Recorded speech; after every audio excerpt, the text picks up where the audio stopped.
Tragedy. Unfortunately, one of the stories in there, my friend, Ray Pfeiffer, who was a firefighter, fought with my husband. Janice Dean woke up one morning and couldn't move. Her legs were dead. Her feet were numb. She was 35 at the peak of her career, and her body was shutting down. But she hid it from millions of viewers for decades. Then came the botched surgery that destroyed her face, the death threats from a governor's office, and the 2 family members who died alone while she begged for answers. This isn't just about weather. It's about what Fox News never told you about. Their morning star, Janice Dean, was born on May 9, 1970 in Toronto, Canada. But not long after, her family moved to Ottawa. That's where she grew up. The change in cities mattered. Toronto was busy and loud, but Ottawa had a calmer rhythm filled with politics, snow, and long winters. That quiet setting sparked something in her.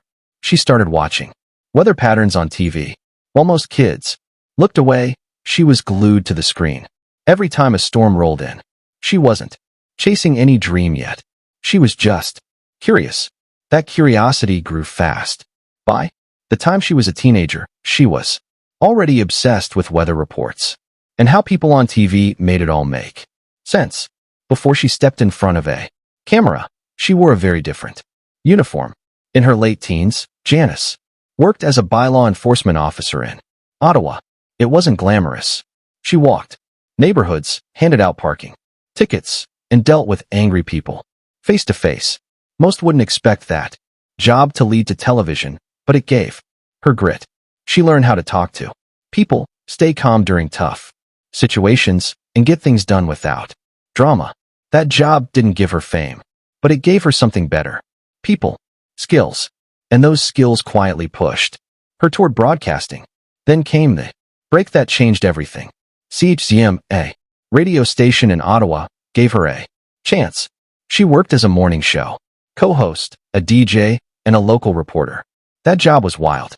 She played music, covered events, and talked directly to listeners. No script, no safety net. Every day brought something new. There was one time when a host can led last minute, and Janice jumped in without hesitation. That's when she proved herself. She could think on her feet and keep the show going. Her voice wasn't just pleasant, it was warm. It made people feel like they knew her. She wasn't guessing her way through. She had training. Janice studied at Algonquin College in Ottawa. The radio and television broadcasting program wasn't easy. Students had to write scripts, edit audio, and run equipment. It was hands-on from day one. She still remembers the thrill of hearing her voice on air for the first time. That moment locked in her dream. The program didn't just teach her how to work in media. It gave her the confidence to walk into any studio and hold her own.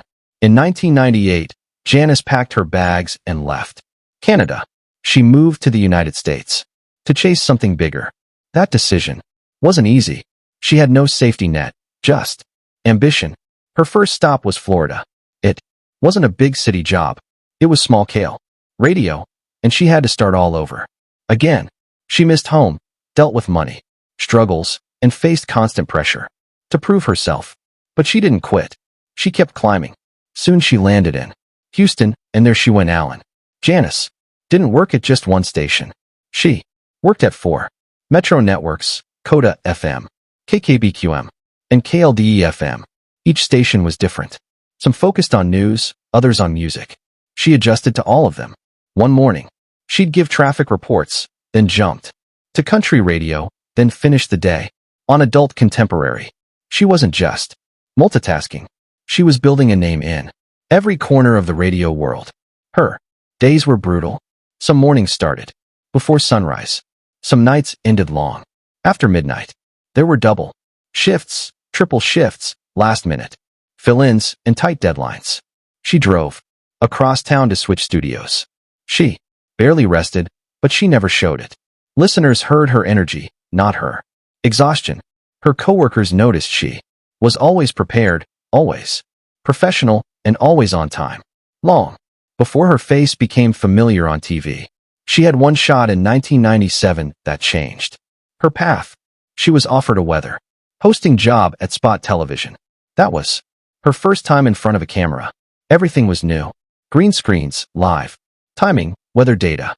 She took it all in. That short stint gave her the foundation for TV work. When she later stepped into bigger studios, she was ready. New York came next. It was the toughest market in the business, but she made it. Janice joined CBS 2 as a weekend traffic reporter. The stakes were high. Millions of people relied on her updates. She handled emergencies, road chaos, and fast-changing situations.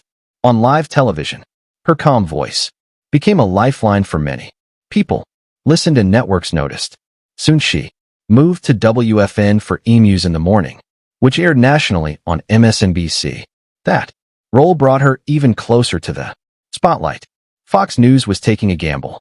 In January 2004, they hired Janice Dean to deliver national weather updates. Even though she didn't have a meteorology degree, at the time most networks wouldn't take that risk. But Fox was growing fast, pushing to beat CNN and MSNBC. They needed faces that could connect. Dean had that rare mix: on-air charm and years of hands-on weather experience in smaller markets. She didn't walk in with the usual credentials, but she brought something else, something you couldn't teach. That risk paid off. Viewers responded to her. She made the science sound human. Her salary was small in the beginning, but the chance was huge. She had spent years jumping between stations. In North America, always grinding. And now, finally, she had the big stage. While she was gaining ground at Fox, she also held a second job that would shock most people. She was working full-time on E-News in the Morning, one of the most controversial and influential shows in radio history. The program reached millions every day. The pressure was brutal. People lost careers over a single slip-up on that show. Yet Dean held her ground, handling both worlds, TV and radio, at once. She delivered news, entertainment, gossip, and weather, all before most people finished their morning coffee. And she wasn't just a voice in the background. She was a key part of the show. Presidents, senators, CEOs, they all passed through the studio. She met them all.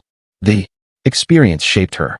It was live, unpredictable, and unforgiving. But she came out strong.